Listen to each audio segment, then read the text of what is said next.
The Mercedes AMG GLC 63 is a small SUV whose as-tested price tag would also buy an S-Class. Granted, it does come with 107 more HP than the base S-Class. The 63 is the top trim you can buy in the GLC lineup, above the 300, 350e, plug-in hybrid, and 43, each one denoting a different engine. Every level includes a healthy batch of options, the 63 being no exception. New for the 2018 model year, the GLC 63 takes AMG's ubiquitous 4.0-liter twin-turbo motor, used everywhere from the C-Class to the Aston Martin DB11, and plops it between the fenders of its small SUV. Peak horsepower is a very healthy 469 and torque plateaus even higher, 479 lb-ft between 1,750 and 4,500 rpm. Coupled with a 9-speed transmission, ample pull is never far away. This particular model came with performance exhaust for even more audio goodness, as well as 21-inch wheels, which has somehow become normal. When I was a kid, my friend's dad was an engineer at GM and had access to a Corvette one weekend. I jumped at the chance to get a ride. I loved the clamshell hood and couldn't believe the endless power of the LT1 engine. This was in 1995, when 300 HP felt special. And, darn it, it was.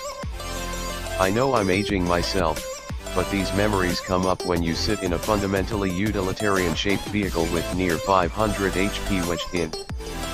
Even when sitting high in an SUV, the Mercedes brings back those fond memories and helps carry them forward. The punch of the turbo V8 never gets boring, nor does the growl. Mighty and mighty good. And, if fate places a curvy back road between you and your destination, all is well because the GLC keeps body roll to a minimum, and chassis balance is surprisingly decent. The seats are supportive and do a good job to hold you in place too. The C-Class is better, mind you, but not all the fun is sapped away by raising the ride height a bit. Over 20 grand in options added fuel to the boy racer mentality of the GLC, like the AMG Track Pace app which takes data from the car while lapping, yes, lapping your SUV at a racetrack, that super common thing that happens, and sends it to your iPhone for analysis. Lap times, of course, but also speed, gear, steering angle, and placement on track.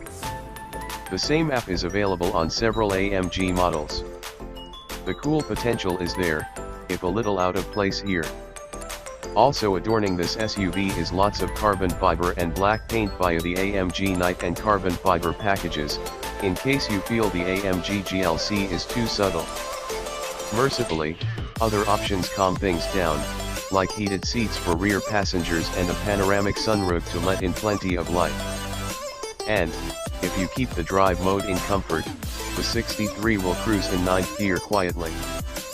Meanwhile, the adjustable shocks absorb all that Detroit roads threw at it.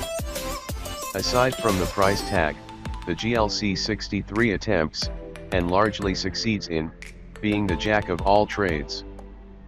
It's certainly a calmer daily driver than the Stelvio Quadrifoglio and sounds meaner than the Porsche Macan Turbo. If you have a big budget but only room for one car, the 63 is a good get.